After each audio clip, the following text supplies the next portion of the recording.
Good evening, and thank you to those in the audience and to those viewing us on Shaw TV and Local 2 for joining us. Our 2014 Municipal Candidate Election Awareness Forums are being brought to you in partnership with the Sault Ste. Marie Chamber of Commerce, Algoma University, Shaw TV, and Local 2. My name is Mark Barsanti, and I'm the President of the Sault Ste. Marie Chamber of Commerce. I will be your moderator for this evening's 2014 Municipal Election Candidate Awareness Forum with our candidates in Ward 1. My role as moderator will be to run tonight's meeting and to keep us on schedule. Our panelists and screeners are from the Sault Ste. Marie Chamber of Commerce and Algoma University. They will be posing the questions to our candidates. They will be posing our questions from the audience and from the chamber members and the Chamber Board of Directors and Algoma University. Our panelists and screeners are Justin McConnell, Bujra Asgar, Zakia Sheikh, and Taylor Jarling, all from Algoma University, and Carol Martin from Local 2. Seating and speaking order for tonight's candidates was decided by random draw, which was conducted with the candidates this evening prior to airing tonight's broadcast. The format for this evening is to allow each candidate 2 minutes for opening. Our panelists will be posing questions from the Chamber and its members, Algoma University, and from the audience. All questions from the audience will be collected in advance. If you have a question for any of the candidates, please fill out the form you were handed at the door, put up your hand, and one of our volunteers will collect your question. Questions will be asked to candidates on a rotating basis. Please note that due to time constraints, not all questions will be posed. Each candidate will have the opportunity to answer all questions posed, and each will have 1 minute to respond to each question. Shelley Barrich, Chamber General Manager, will be our timekeeper for this session. For opening remarks, she will provide the candidates with a warning bell at 1 minute and 50 seconds, and candidates will then have 10 seconds to wrap up their comments. For the questions and closing remarks, a warning bell will be given at the 50-second mark, and candidates will have 10 seconds to wrap up their comments. Let us begin. The first speaker tonight is Mr. Butland. Thank you. Sponsors of the debate, thank you so much. Good election debate is always welcome. I hope it will clear the air. Those opposing me, and it's understandable, will point out what's wrong with me, what's wrong with the mayor, what's wrong with council, and what's wrong with the operations in the city. I'd like to elaborate on some things that paint a more positive snapshot of where we are, not only in Ward 1, but right across the city. Kind of a state of the art, if you will, state of the city, pardon me. Number one, people classify us as big spenders. Well, there was a 0% tax increase, and they said, well, that's an election budget. All budgets are election budgets. The debt load in Sault Ste. Marie, Standard & Poor's rated us as A+. 50 years ago, our debt was 16 million. It's now 14 million and decreasing. How are we doing on roadways? A few years ago, we spent $4 to5 million. Now we're spending $12 to $15 million thanks to the gas tax. Our academic institutions, we need to acknowledge and laud them. They are flourishing. International students. 170 students from Saudi Arabia are studying in Sault Ste. Marie. Our population is up slightly, reversing that negative trend. The Innovation Center employs 45 people, and there are job opportunities for 20 more in the IT field out there. SR and Tenaris, our major employers, are doing quite well. The Port of Algoma, well, I wish I had more time to say all sorts of good things. We are the alternative energy capital of North America. We have to pursue that niche. I wish I had more time. Thank you. Mr. Newman? Thank you, Mr. Chair. This election is about what we need to do to bring the city forward and how can we make this the best possible city for all the citizens of Sault Ste. Marie. The focus that I'm focusing on in my campaign are three important areas. First, I want to improve democracy for the citizens of Sault Ste. Marie. Too often decisions are made without the public being involved. There's many ways to increase public participation, including allowing the public to participate in, the municipality has boards, it has structures, it has a way of administering what we do in the city and what services we want. Well, it's time to make that more accessible to the public. It's not about what the central government of the city wants to do. The public has to be consulted, and this is just not the case. We're concerned about how money is spent, and we're concerned about what direction the city can go in.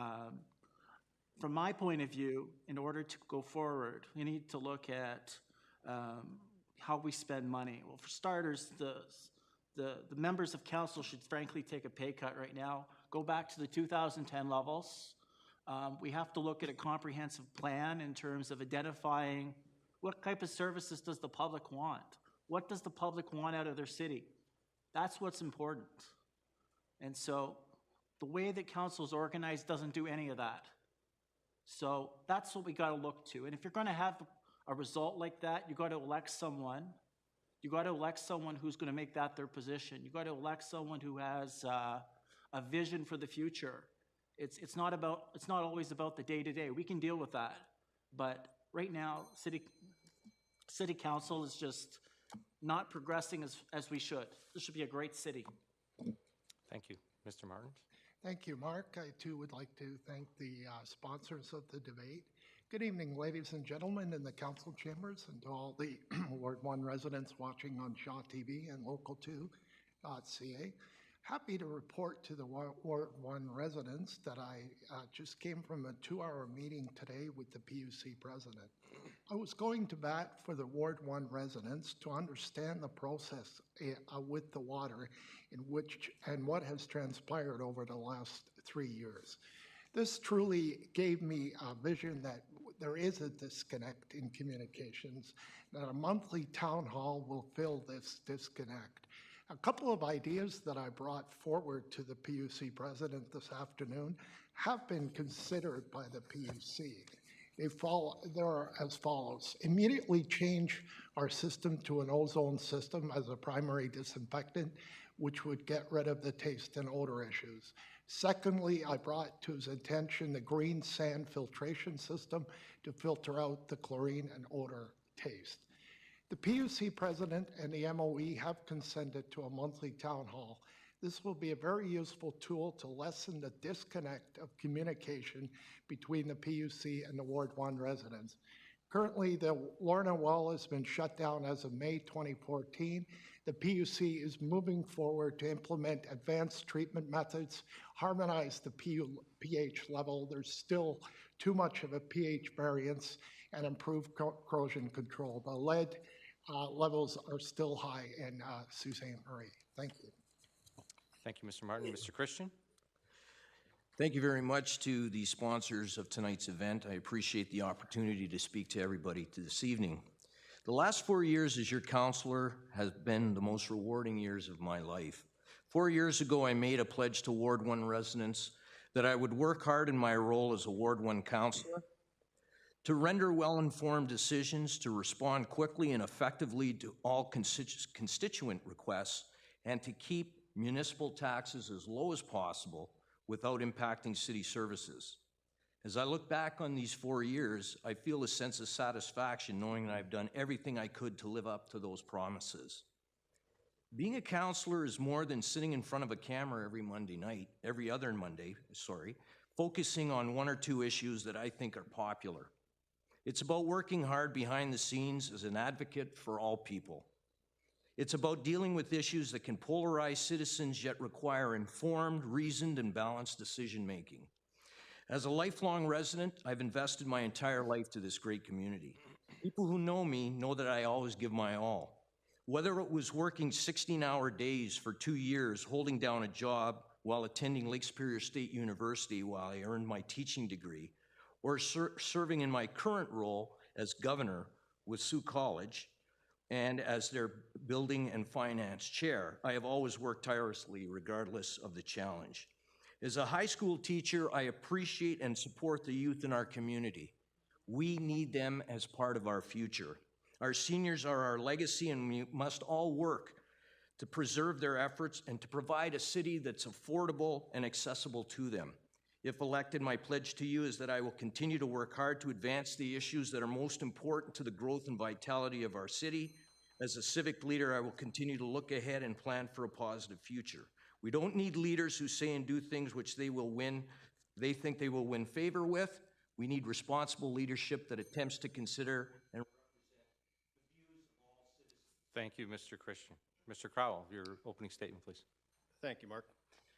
I'll have time to get into some of the issues that face us as candidates and my fellow citizens of Ward 1 throughout this evening and hopefully when I meet you at your door.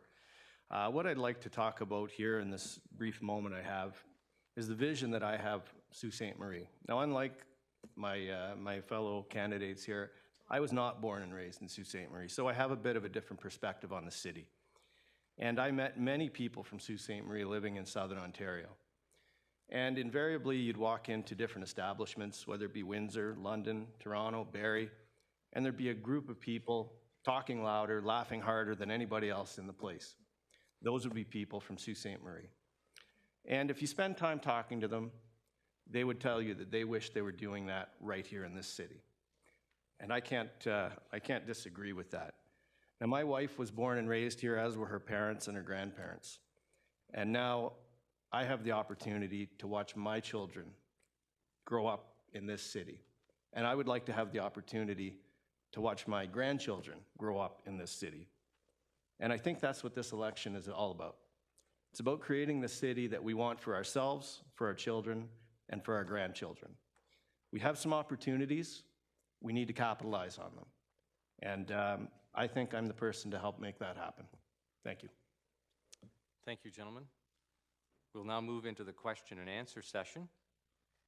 If I could please have the first question. Mr. Butland will be the first to respond to this question. This is from Algoma University. Do you have a strategy to combat youth migration in our community? Do I have a personal strategy? No. I think the council and the mayor have incorporated, we've had a youth forum a couple of months ago. That was extremely well attended. And I think the mayor is bringing forth a concept of having a youth advisory committee that will give input into the council as decisions are made, to see each and every decision that we make may or may not impact the youth, but their voice is pretty significant to us. The bottom line in all of these issues is economics and jobs. That is how we will retain our youth. Thank you, Mr. Newman. Thank you. To address youth issues, we need to be inclusive. We need accessibility. We want young people to be engaged with their community. So I think it starts from the schools, and we need to collaboratively build bridges between the academic programs and public and social and public activities in the community. So this needs to be brought together with the services the city provides. The services have to take a lead. Again, back to, what direction do we want to go in? And we want to go into a direction that young people are successful, young people have access to jobs, young people are integrated and involved in the community, hopefully doing all kinds of wonderful things, because they're a very important part of the community. You can't take them out of the picture. And their views are extremely important and often are not heard well enough. Thank you, Mr. Newman. Mr. Martins? I too agree with Councillor Butland that this is not a personal strategy. It's a strategy that would come from the mayor and council. I think Algoma University and Sault College have done a wonderful job. I work out at the George Leach, and I see how diversified the community there at Algoma University has got.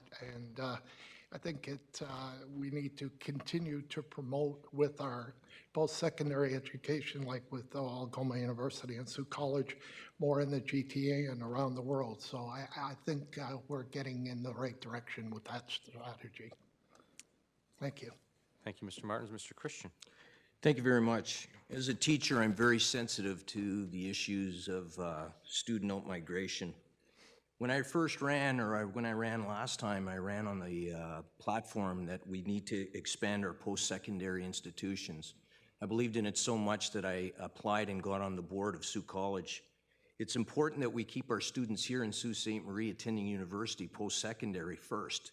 Then I think it's important to continue to offer them opportunities with things like the Convergence Center at the Innovation Center, where their particular skill set could be utilized, and they could match their skill set with the emerging technologies that are coming forward. We now have an EDC youth incubator that helps with small business. And I do agree that it's a citywide effort and it's a council effort to move these types of things forward and to continue to support these initiatives. Thank you, Mr. Christian. Mr. Crowell. Yeah, it's a great question, and again, it sort of leads back into what I had stated in my opening. You know, it's a multifaceted approach that needs to be taken, and I think Algoma University and Sioux College are doing a great job, but that's not going to be the key to retaining, you know, all of the young people that want to stay in this city. You know, in order to succeed, we need to grow job opportunities, careers. So even those students, those young people that leave this city to go to school, have the opportunity to return here once they've completed their schooling and start laying down roots and having their families raised here as well. Thank you. Thank you, Mr. Crowell. If I could have the second question, and the first speaker for this question will be Mr. Newman. This is a question from the Chamber of Commerce. An economy can be initiated with the creation of one job. As a councillor, where can council create employment in the city? We need to support small and medium-sized businesses as much as possible. We need to increase investment in the city. I know that there's a great deal of effort being made. You know, I'd certainly be interested in going into studying the economic development and how we're going to move things forward from where we are now. Some progress has been made, but there's a long way to go. There's a lot of hard work ahead of us. You gotta, you know, pull up our sleeves a little bit and, you know, make sure the research is done and make sure the investment is there to support the process. I think that's the priority there. Thank you, Mr. Newman. Mr. Martins. Again, this is another question that it's not so much councillors individually, it's the mayor and council creating the conditions for employers to come here. Selling lifestyle and promoting in the GTA is what we need to do more of, and that will spread the word, and people will see that it's, employers will see that their employees would be happier and content here rather than fighting the gridlock of the GTA. Thank you, Mr. Martins. Mr. Christian? Thank you. I find that a bit of a particular question coming from the chamber. As far as I'm concerned, I think what we need to do as council is try to maintain taxes as low as possible. Obviously, as far as I'm concerned, government should not be involved in creating jobs necessarily for the business community. I think we need to create a condition where businesses can thrive. We keep taxes low. We now have a new business incubator in Sault Ste. Marie that will help small businesses grow and flourish. I would like to see the EDC conduct a third-party survey where businesses in the Soo can offer their opinions about the services from PUC, Public Works, zoning, et cetera, from the city to see how we're doing and try to accommodate the business community to make them flourish and grow. Thank you, Mr. Christian. Mr. Crowell. Okay, so the municipal government obviously shouldn't be in the business of creating business. But like Mr. Christian said, what you need to do is create an environment in which businesses, and investors can risk their money and know they're going to have a good return in this community. You've got to work on the infrastructure. The infrastructure is a big part of attracting businesses to this city and their employees. We need to maintain low taxes, okay, make it attractive for businesses. And we've got to work with the PUC to keep utility costs low for those businesses as well. The other side of this is the quality of life that we have to offer here in Sault Ste. Marie for businesses and their employees. And again, this relates back to the youth migration and trying to keep youth here as well. We need to have arts, we need to have culture, entertainment, and recreation. Thank you. Thank you, Mr. Crowell. And Mr. Butland? to close. Yes, somewhat repetitious. We have to create the right environment. It's just a year and a half ago that Sault Ste. Marie was rated by the CFIB as the second most entrepreneurial city in Ontario. We have to provide a support system. There has to be a process at City Hall that's seamless. I'd like to think it is seamless. We have to encourage small business, and once they produce a business plan, if they have a business plan, then we can develop a business plan for them if they don't have that expertise, and then perhaps bring the monies or help them with subsidies or grants from NOHFC or FedNor. The Downtown Incubator is a very positive step. It's business and government working together that will work. Thank you, Mr. Butland. If I could have the third question, please. What is your vision for Sault Ste. Marie within the next 4 years, and how will you promote that vision? Mr. Martins. This vision, again, is a mayor and council strategy. It can't come from one person, but again, you have to promote outside the community, sell lifestyle, and create the conditions, keeping taxes low for, and going around and networking and getting the contacts that the council or other people may not have, that have contacts in Toronto and around the world to bring businesses here. And I think the mayor needs to travel to get contacts. It just nothing happens by itself. Thank you. Thank you, Mr. Martin. Mr. Crowell. Mr. Christian, excuse me. He can go first. Anyway. I was looking at the I wrong would one. like to see Sault Ste. Marie be the post-secondary city where businesses and academia work together to create jobs in the 21st century. I'd like to see us continue to develop ourselves as a major water source, a port. I'd like to see the city continue to celebrate its multicultural diversity. I'd like to see Sault Ste. Marie designate the downtown core as a heritage site, as a gathering place that it's been recognized for centuries. And I think that might create an opportunity to grow the downtown core with federal and provincial funding. And I'd like to see a vibrant youth involvement in our community. I had the opportunity to meet with the Strive Committee last week. They're energetic, they're vibrant, and they're ready to do things for Sault Ste. Marie, and I want to work with them to promote their cause. Thank you. Thank you, Mr. Christian. Mr. Crowell now. Thank you. Yeah, again, I mean, I think I described the overview of my vision for this city at the beginning of this evening. And again, it's not something that one councillor is going to be able to accomplish. It's going to be, a team effort for all of council, the mayor, and staff at City Hall. We've got the EDC out there working with businesses to help them succeed. And we need people in the community to step up and help the city achieve its goals. It's something that if we all work together, we're going to be able to accomplish big things. And by working on all the little things, we'll be able to achieve big goals. Thank you. Thank you, Mr. Crowell. Mr. Butler. Yes, I think I envision a community that's growing and grow, we need to do, and we have to embrace a diversified community. This internationalization of Sault Ste. Marie, let's make immigration a significant part of our strategy, not only at the university and college level, but entirely. SR Algoma, there are considerable Indian families now residing in Sault Ste. Marie. Let's embrace that, because Canadian families generally are not having large families. So immigration is significant. We have to grab on, or grasp onto the alternative energy capital of North America.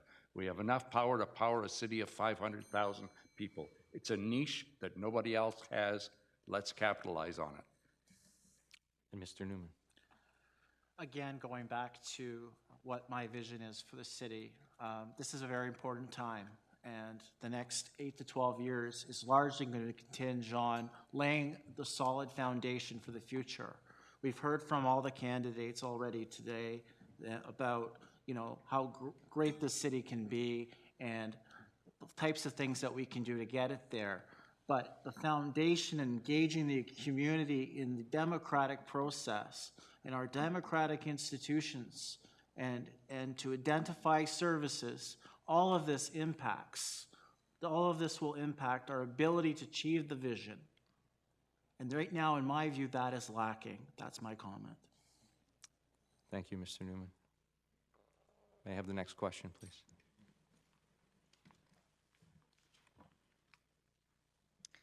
What will you do to make Sault Ste. Marie a greener, more environmentally friendly city? And Mr. Christian will start us off. Thank you very much.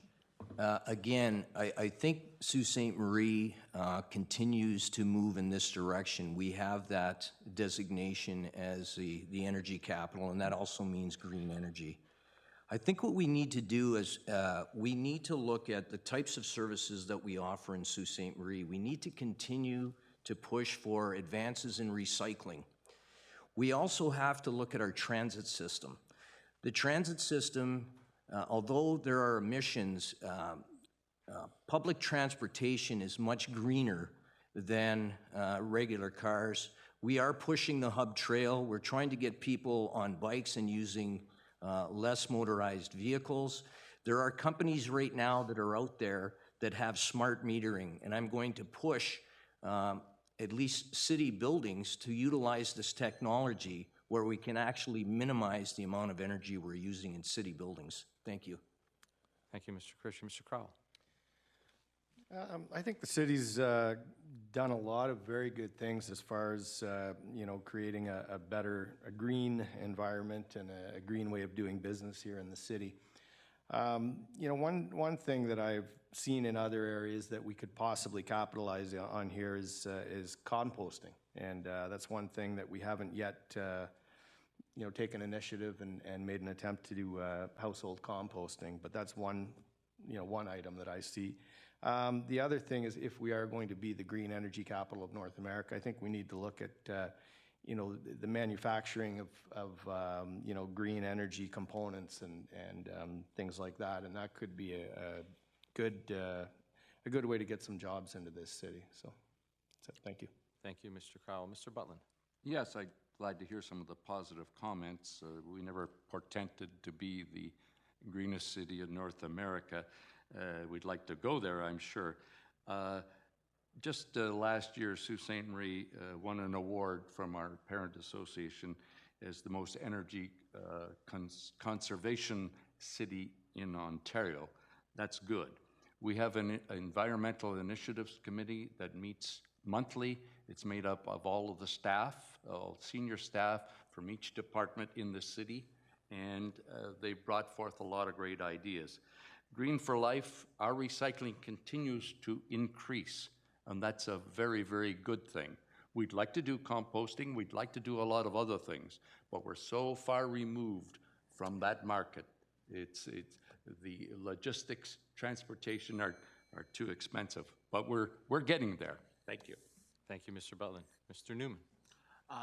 This is an area where continued research into all the available options that we can pursue. We've heard a number of them in terms of composting and being able to recycle materials that they're not taking in right now. So in terms of cost, there needs to be some investment. I mean, if you're going to support the environment to some extent, there's going to be some new expenditures.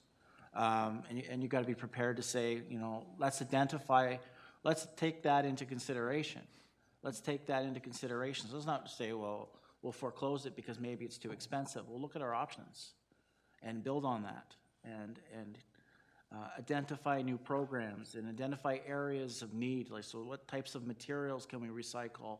What types of materials we don't want in the landfill? And that's how I'd go about that. As far as energy efficiency, that is absolutely the way to go. We want to have the most efficient use of resources as possible, and we should pursue that. Thank you, Mr. Newman. Mr. Martins, to close the question.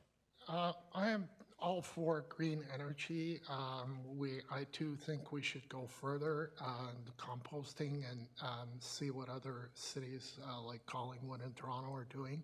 Although Councillor Butland brings a good point that the cost is the problem, that Green for Life is doing an excellent job with what we're doing in the city.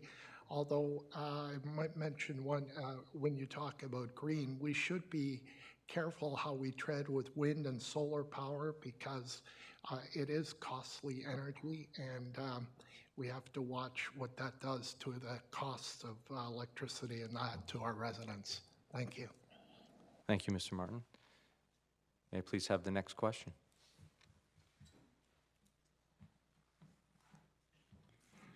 How can City Council use Algoma University and Sault College to help the Sault economy? Mr. Crowell. Oh, sorry. Thanks for the question.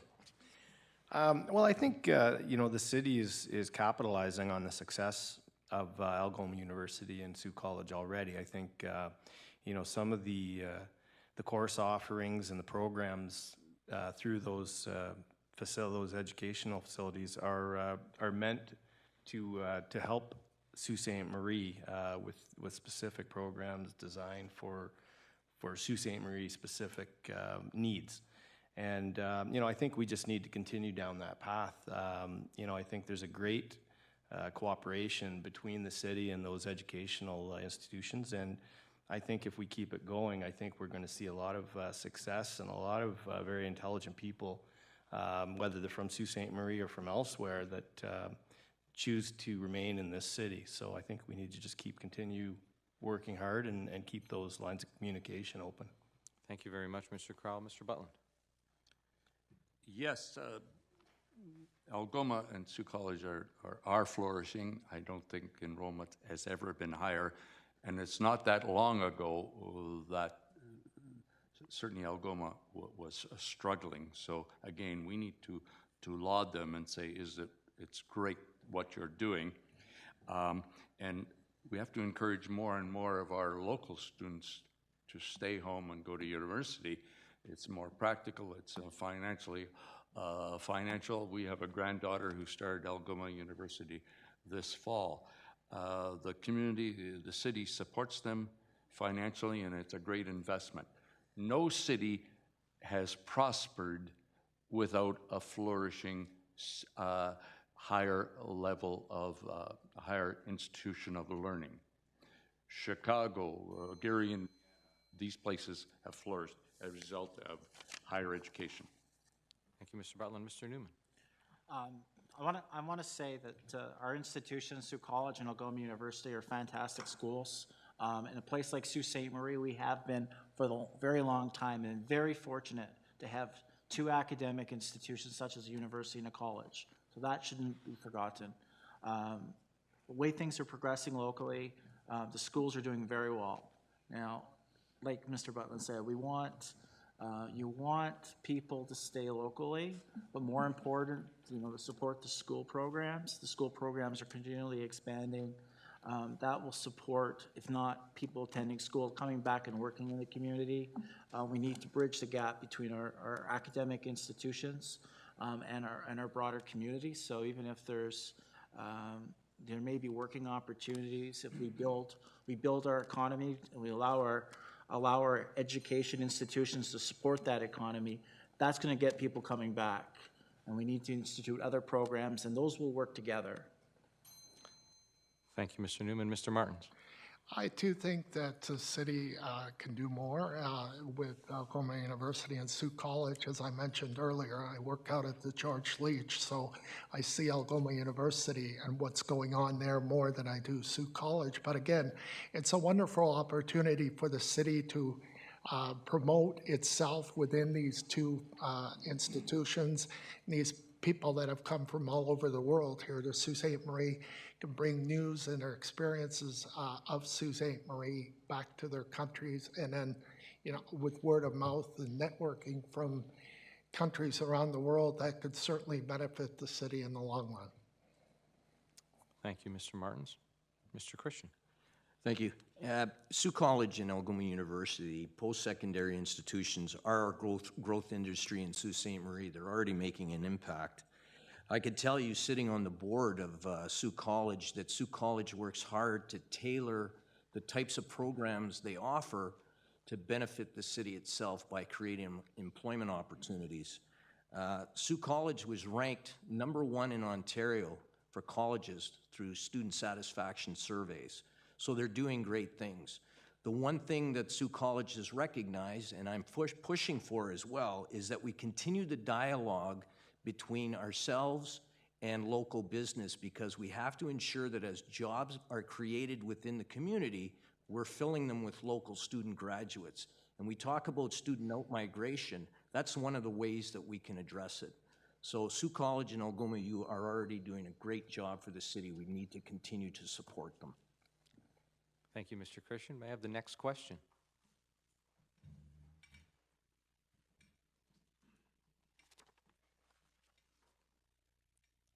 This is a question from the Algoma University.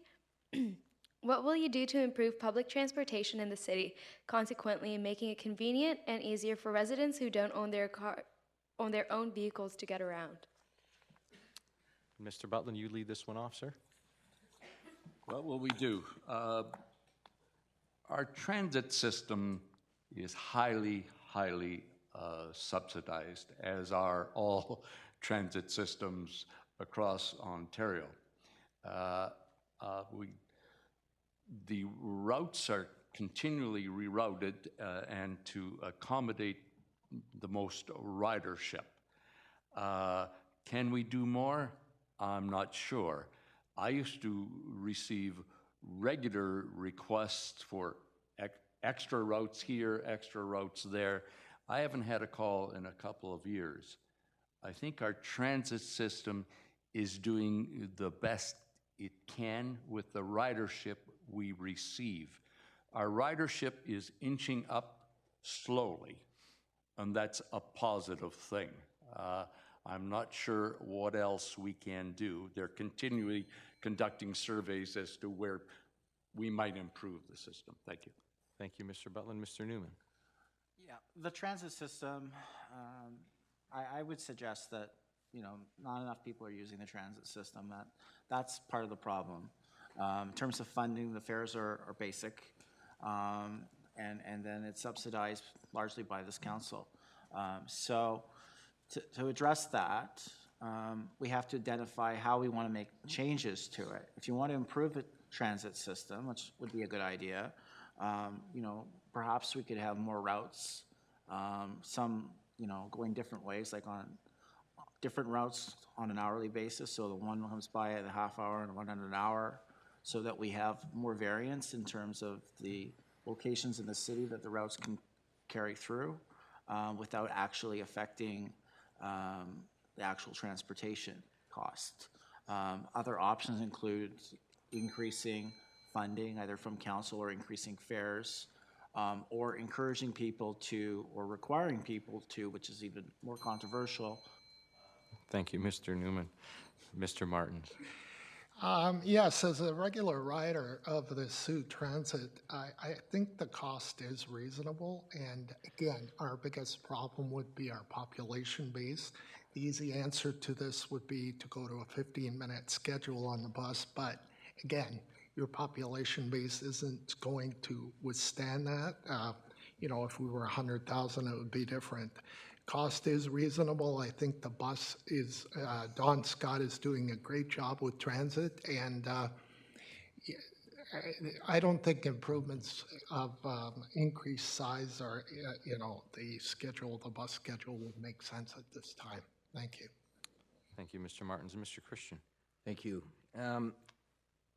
I agree with some of the comments that our city transit is highly subsidized, and there are reports out there that show our fares are at the mid-low range for most communities in Ontario, and certainly one of the lowest in Northern Ontario.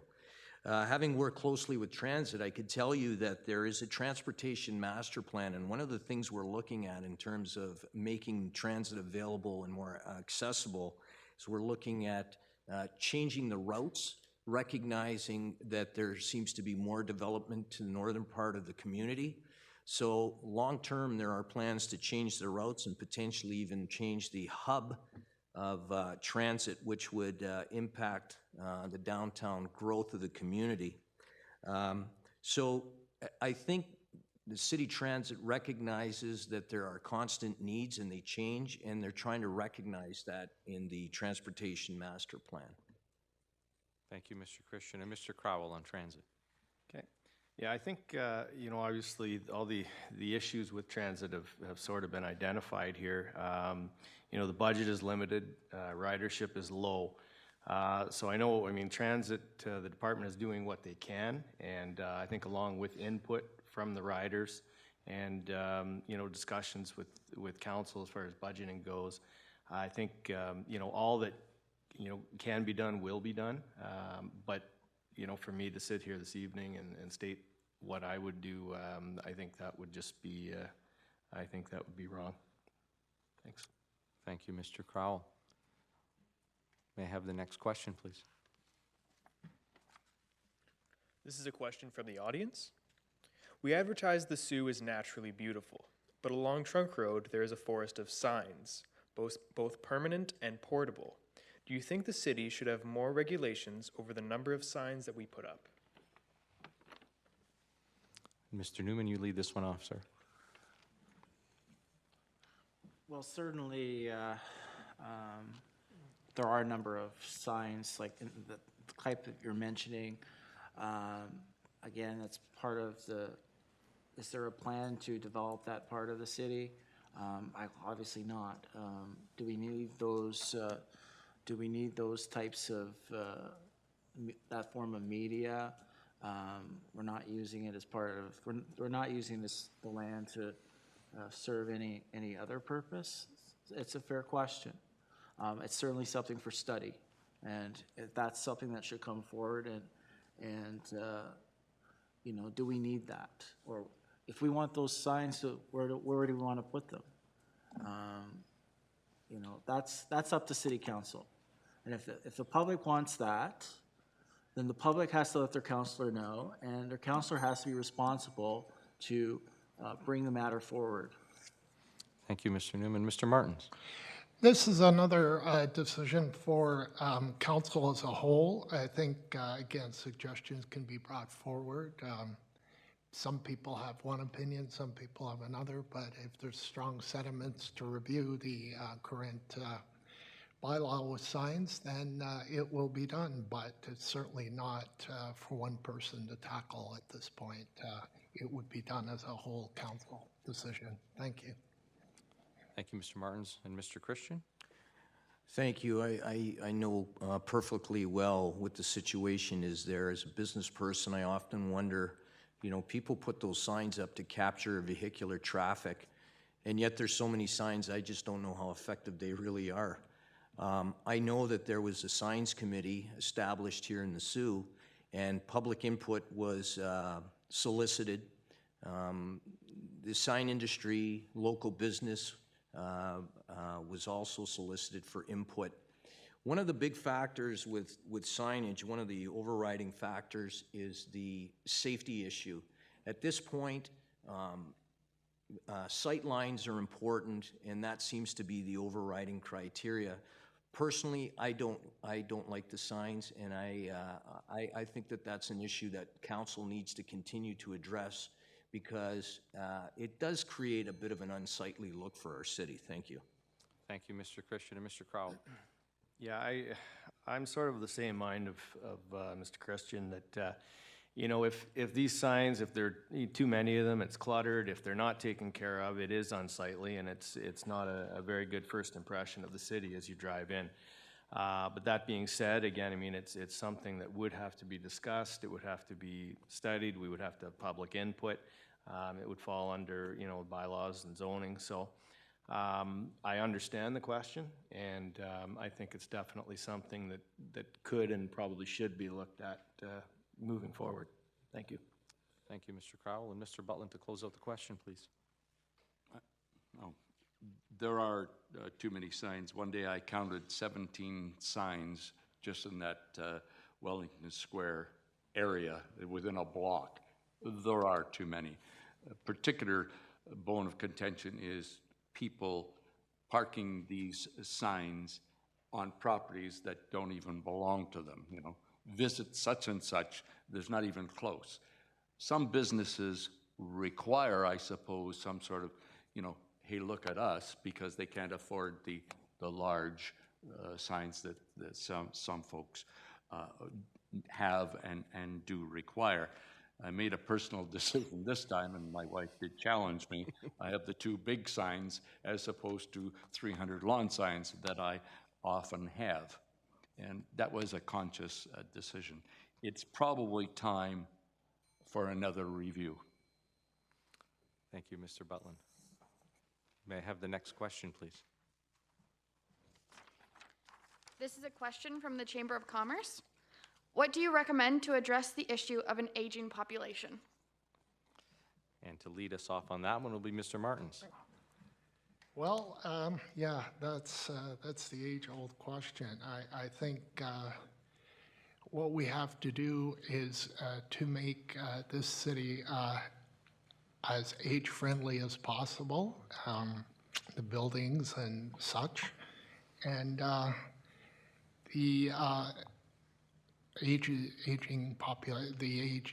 people that can probably offset that by bringing their, you know, talking to their families and bringing in the youth. Otherwise, if we don't take proper action, we could be falling off a little bit. So this needs to be worked on every year. Thank you, Mr. Martins. Mr. Christian. Thank you. This issue is very near and dear to me. As I pointed out in my opening statement, seniors built this city, helped build this city. They're our legacy. We can't simply turn our back to them. And I had the opportunity, the pleasure of sitting on the World Health Organization Age-Friendly Committee. And we solicited input from across the community to look at things that we could do to help seniors. And obviously, as council, we need to maintain low taxes. There are still senior citizens that are living in their homes. We have to make it affordable to them. We have to allow them to live where they want to live.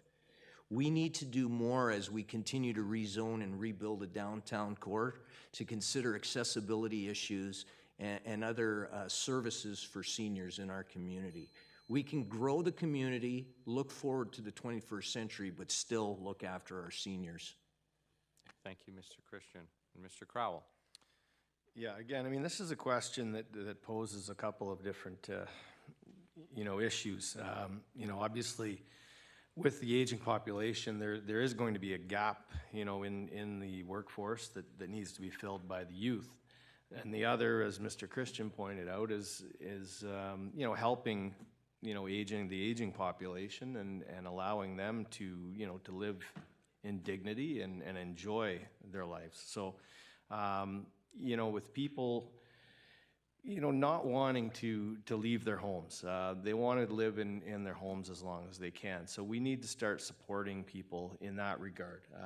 You know, we've got some opportunity maybe to have some builders get on board with building homes that are more accessible for the aging population. You know, if we can get some one-level homes being built in the city, I think that would really help out with our aging population. Thank you. Thank you, Mr. Crowell. And Mr. Butland? Yes, the mayor's age-friendly report was just tabled at the last council meeting. Suggest that people read it. I think it's a good report with recommendations.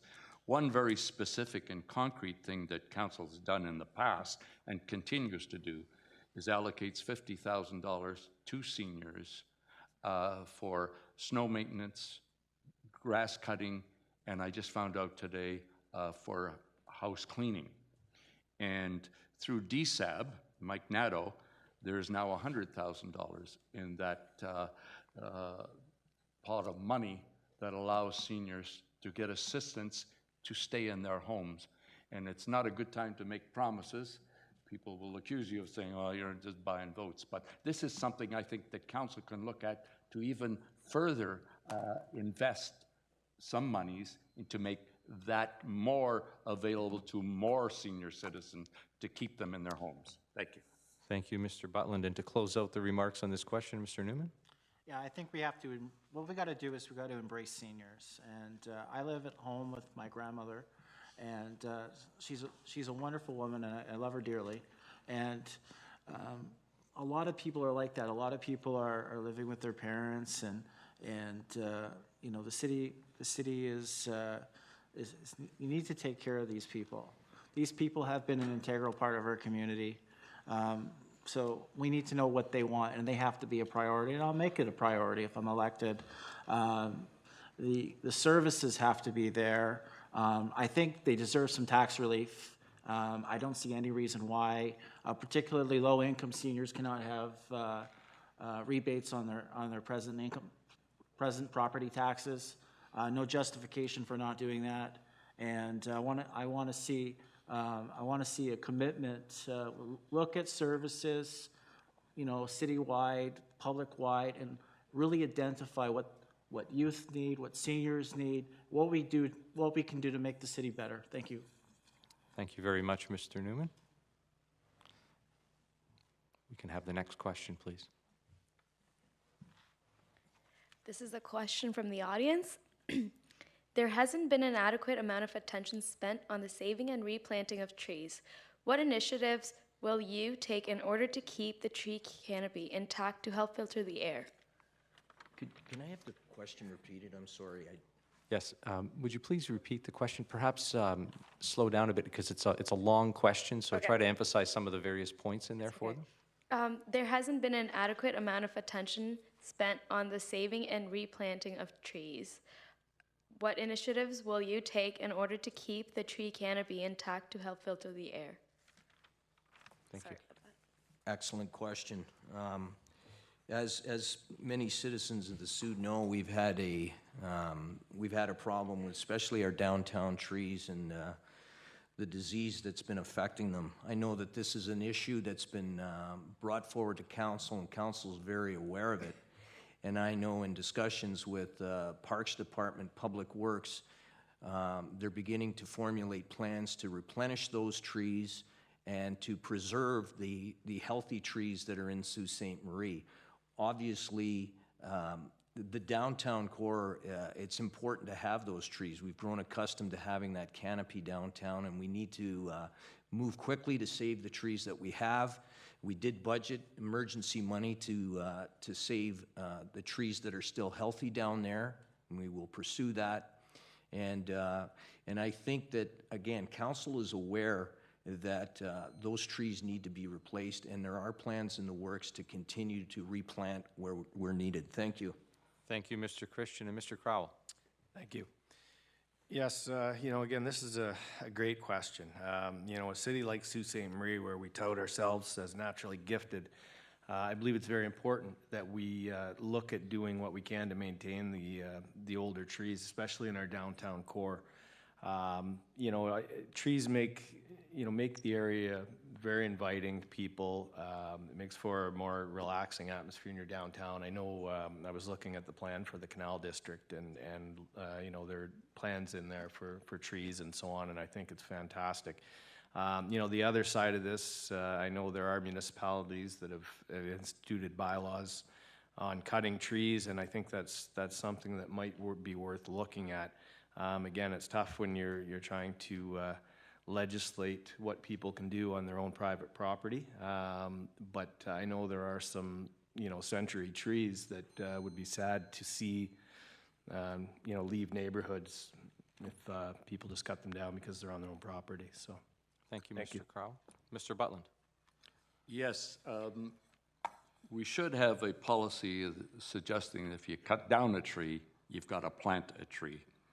Our boulevards, we used to plant trees in the boulevards. Now you can see all over the city, we asphalt boulevards. And one of the reasons we did that, they said, well, it's very difficult. The trees have no area to grow, and the roots go out into the roadways and creates all kinds of problems. There are new technologies available that can overcome some of those difficulties.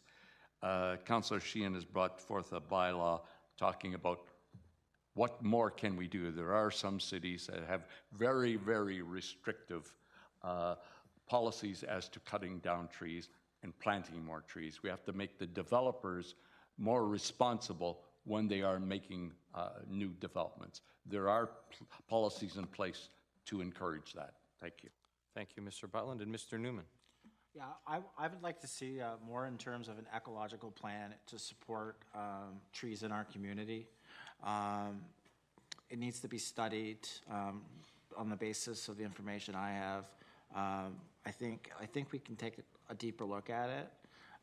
Certainly growing trees in desirable areas where trees can be not only appropriate for their growth and their longevity, but also supporting, making the city look good. We want a beautiful city. We don't want just, all buildings and sideways and it's very important that we take care of it, Now is as good as time as any. If we continue with cutting down trees and not planting new ones, that's problematic. So we need to answer that, and we need to do it now.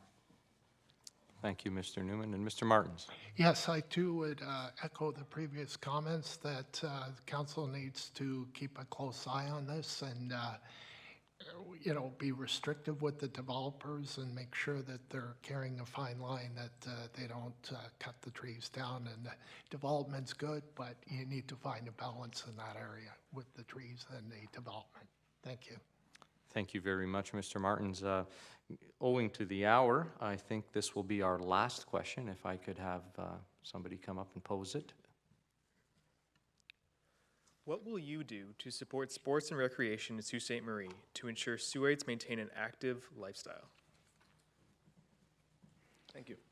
And Mr. Butland. Oh, is it me? No, it's Mr. Butland. Is it not? Yeah. Mr. Crowell, yes. Okay. Sorry, my matrix. Thank you. Thank you for that question. As a minor hockey coach, again, this is something that's near and dear to my heart. Recreation, and I think we're doing a great job in this city already. I mean, with the West End Community Center, the indoor soccer facility there, I think we're doing well with minor sports. But again, going back to the question that we looked at earlier with the aging population, I believe there are going to be some requirements for recreation for people that are getting a little bit older. So that's something that I'd be very excited to be involved with and help promote an active lifestyle in this city. Thank you. Thank you, Mr. Crowell. And Mr. Butland? Yes, we are doing reasonably well. The West End Community Center, the soccer facility, was a great investment. There are new fields being developed as new schools are built and so on and so forth. But there are pockets of the city where people are not able to participate either through cost or through transportation, a whole series of issues. We need to deal with those people who are unable to participate in the recreation facilities and activities that we have. So we're doing well, but we need to accommodate many more people. If busy young people are people that are not getting into trouble. Thank you. Thank you, Mr. Butland. And Mr. Newman? Yes, this would be a very important area in terms of youth development. It's probably one of the areas that's strongest, but it's far from perfect. There's a lot of young people who are not accessing, for whatever reason, not accessing sports and recreation and being able to participate in these activities, or choose not to engage in these activities for whatever reason. I think the city can get more involved with supporting the infrastructure between multiple organizations. For the most part, a lot of the organizations are basically private organizations. The city is not involved with, for the most part, in delivering sports programs. So the city needs to do more to support the programs that are in place and ensuring that particularly young people have access. There's a lot in terms of sedentary lifestyles, and young people need to be more engaged in exercise programs. Thank you, Mr. Newman. And Mr. Martins? Yes, I too would echo that we've got quite a lot, actually. My kids really enjoyed growing up over the 24 years that I've been in this community, and kudos to Councillor Butland for that soccer field. That was a big one. But we need to identify, and maybe the city can help where these pockets are where people aren't getting active, because it's always a benefit for as many people to be active in the community as possible. Thank you. Thank you, Mr. Martins. And Mr. Christian? Thank you. I too voted for the West End Community Center, which is a prize for Sault Ste. Marie. Our arenas, we have a good infrastructure for recreation. I think one of the things that these people bring to Sault Ste. Marie, we have to recognize that. We need to have a visioning for Sault Ste. Marie about what we want to be 20 years down the road, and it has to include the multicultural community. So in terms of recreation, et cetera, we need to consider them as well. I also think that we never discussed really redeveloping the downtown core. My vision for the downtown would be to have more green space and more recreational opportunities in the downtown core. We have a new bike park that's going in near the bridge. Those types of things need to be incorporated in our growth going forward. Thank you. We made it through that question relatively quickly, and we have some time. So if we could have another question for the candidates.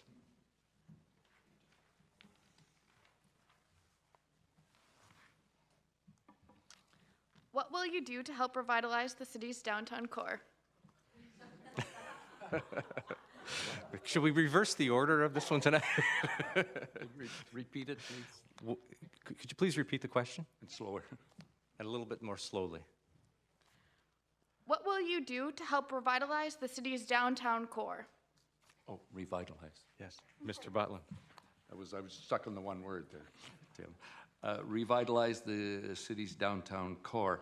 Well, there have been, through our planning department and NOHFC, there's been a reiteration of an initial program that if the landowner and the business owner is prepared to invest in the facade of the structure, then there would be a subsidy grant, not a subsidy, a grant given to that landlord. So it's the public-private partnership that makes the facades of the structures downtown more aesthetically pleasing.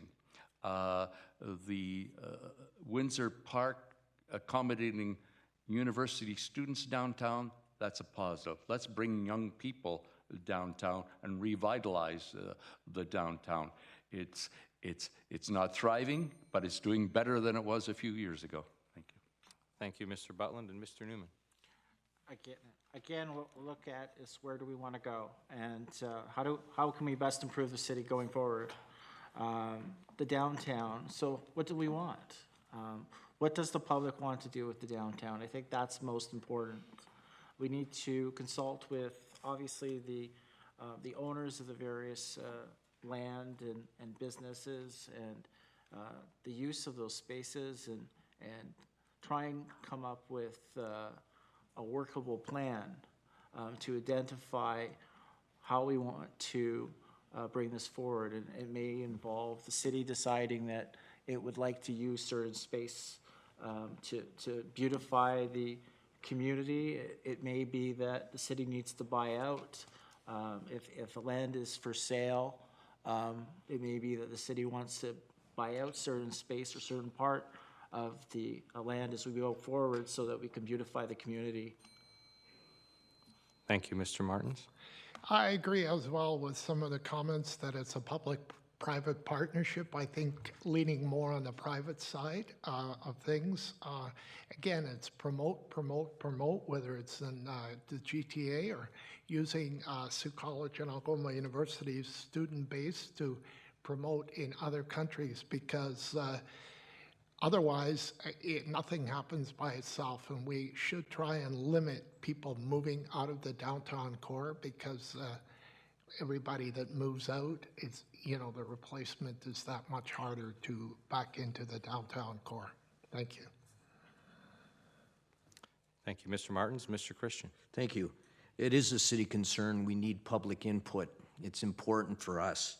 But I will say that the city has recognized this area as a geographic area. It's part of the Northern Growth Plan strategy to revitalize downtown cores. The provincial government's behind it. I think we need to offer tax incentives to developers who are willing to go in and convert some of the older buildings into upscale apartments so that we can get money in the downtown core to drive business. For centuries, the downtown area has been a gathering place. I think that because we've recognized this area as a geographic area, we have some leverage to push for a heritage designation. We have the Ermatinger building downtown, we have the Bush Plain, we have Sioux Museum. I think we need to continue on that vein, and even if we can't get a designation, we could use that as a theme to develop the downtown core. Thank you, Mr. Christian. And Mr. Crowell. Thank you. Excuse me. This is a great question. You know, in recent years, it seems that that council has been allowing businesses to locate themselves on Great Northern Road, contrary to the official plan of the city. And you know, this is something that's starting to create a vacuum in the downtown. We've really got to be careful. We've got St. Mary's College leaving the downtown area. We've got to start doing something as a city to revitalize our downtown. It should be the heart of the city. Right now, we've got two anchors at either end, potentially, with the Mill Market, the old St. Mary's Paper, and with this new Riverwalk condo development at the old hospital site. Now what we do in between those two locations is the key. I think we've got to look at potentially offering tax incentives or a special tax rate for the downtown. We've got to broaden that base. We've got to fill those vacant buildings, and we've got to create a vibrant downtown. Again, this goes back to, you know, creating a vibrant location for our youth to grow up. Thank you. Thank you, Mr. Crowell. And I'm told by our videographers that we have time for yet one more question. Probably two more.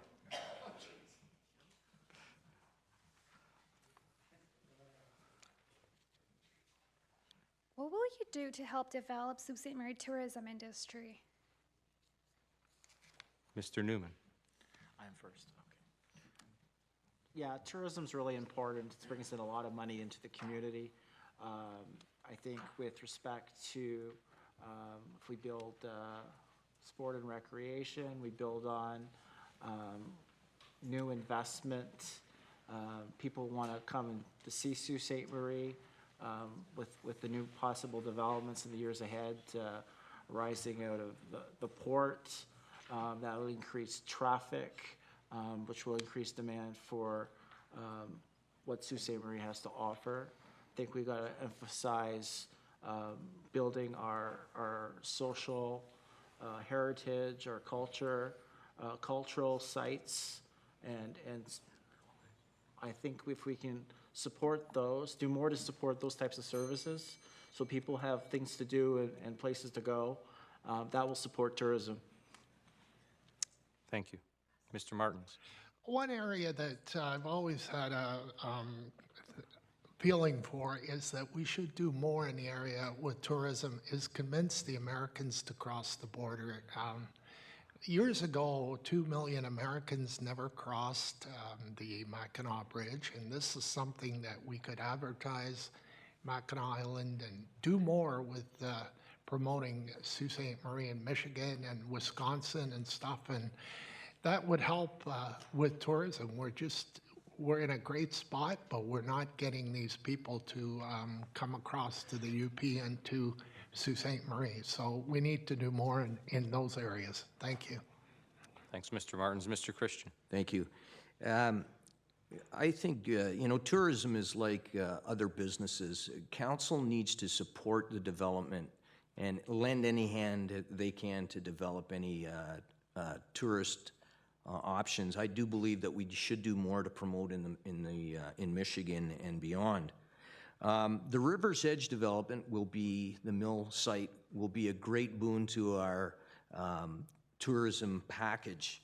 One of the ideas I brought forward about a year ago, a resolution to council, was to try to create an international marketplace for Sault Ste. Marie. Justice Veldman, the developer there, is looking at this option for the mill market. And what it would be is an opportunity for the cultures that make up Sault Ste. Marie to actually sell goods and products and crafts to celebrate their culture as part of Sault Ste. Marie. I think that that could be a destination for Sault Ste. Marie and grow tourism. Thank you, Mr. Christian. And Mr. Crow. Yeah, again, I mean, this tourism is something that's very important to the economy in Sault Ste. Marie. We know, as Andy mentioned, I mean, the numbers of American visitors isn't what it could be or should be. And even then, you watch them come across the bridge and roll up Bay Street and continue on out of town with their RVs and so on throughout the summer. We need to create, something that keeps them in the city, okay? I had a discussion today with somebody and the idea came up that, perhaps we create some kind of an RV park here in the city so that when they do come across, they've got some place to park their RV and then they patronize local businesses, restaurants. These are the types of ideas that the city needs to look at, and bring those tourists across that bridge. Thank you. Thank you, Mr. Crowell. And Mr. Butland. Yes, tourism very important, and we have a whole host of new hotels, and they seem to know something maybe the rest of us don't know. If they're not new hotels, all of our hotels in Sault Ste. Marie have been renovated. That's good. I recognize Councillor Christian for his international market. Great idea. Let's pursue this. Passport to Unity is an immense success at the SR Center. Thousands of people celebrating our cultural diversity. Sports tourism, maybe we have to concentrate more on that. Ian McMillan and his department are recognized as one of the best in Ontario. We've got the Bush Plane, the museum, the tour train, the Heritage Visitor Center, River's Edge is coming on stream. You have to have a whole series of attractions to bring tourists to Sault Ste. Marie. Thank you. Thank you, Mr. Butland. And now we have time for a final question. This is a question from Chamber of Commerce. How do you see effective economic development being implemented in the Soo? What is your role as City Councillor in facilitating this? Mr. Martins?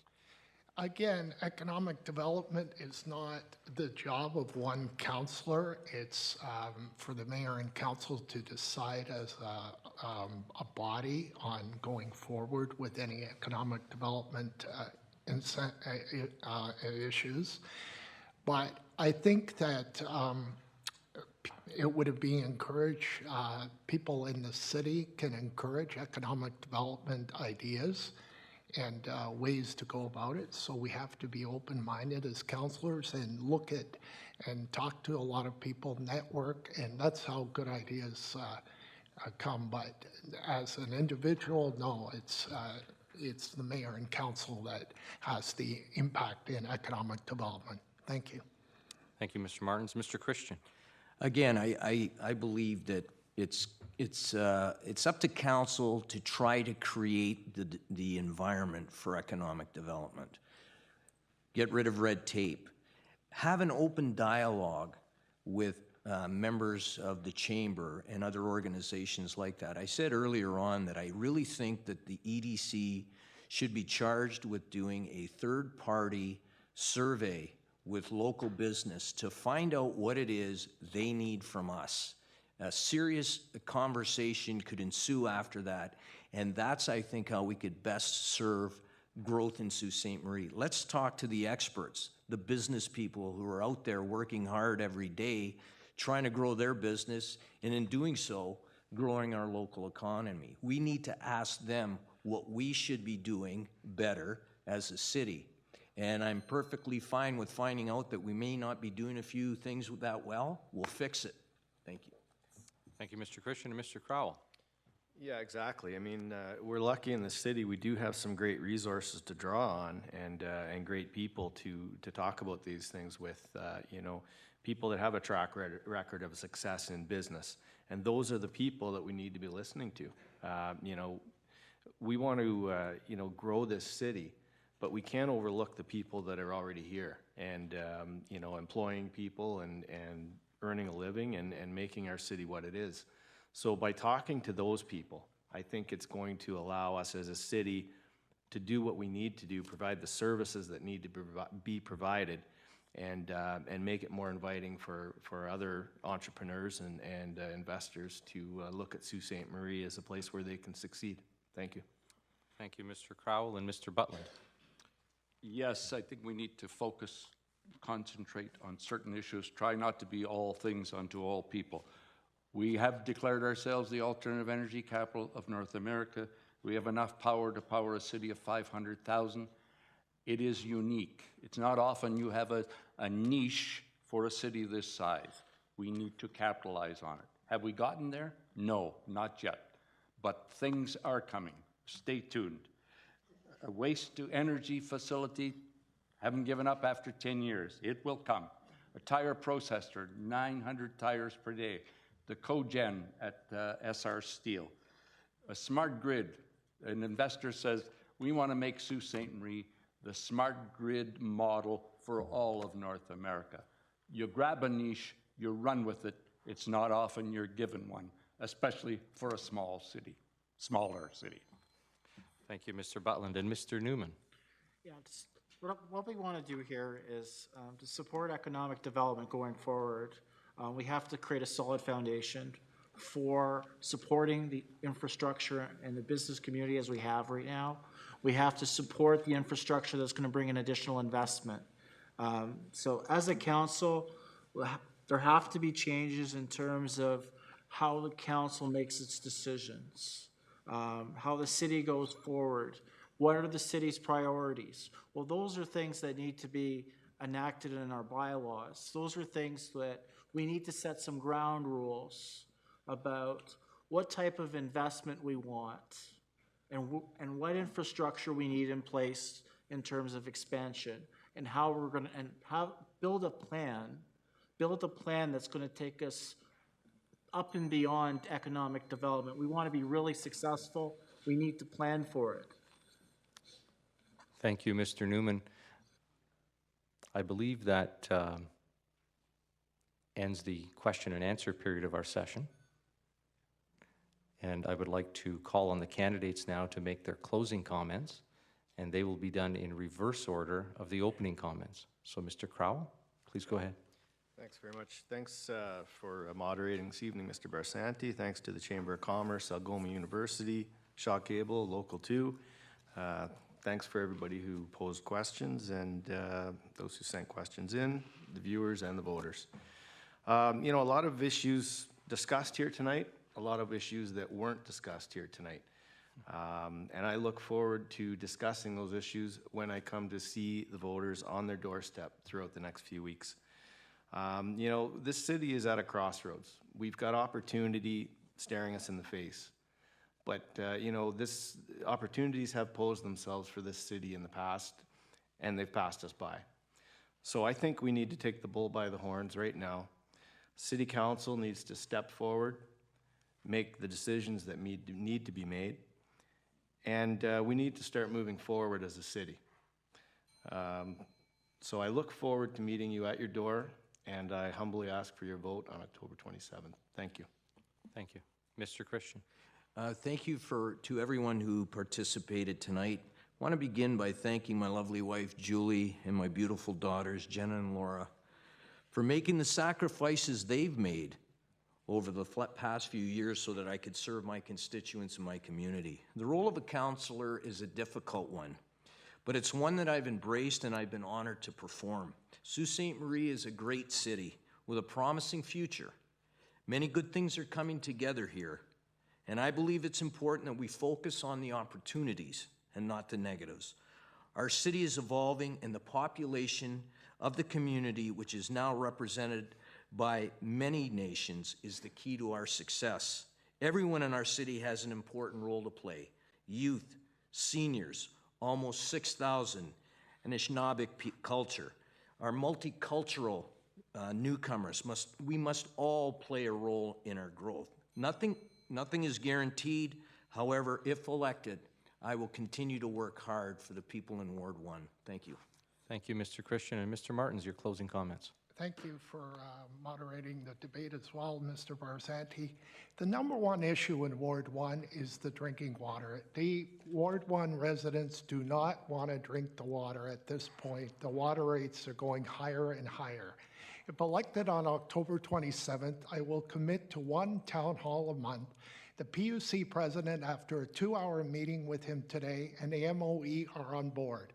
This will be a very useful tool in closing the disconnect between the PUC and Ward 1 residents in communication and customer service process. The role of a counselor is to facilitate, coordinate, and educate. We need to find more light in the gray space between the PUC and Ward 1 residents. Elect Andy Martins on October 27th in Ward 1. Thank you. Thank you, Mr. Martins. And Mr. Newman. I'd like to thank everyone tuning in tonight and on Local 2 and Shaw TV. This is a very important election, maybe the most important in some time. I'd encourage everyone to vote. What you have to do on October 27th is make a difficult decision.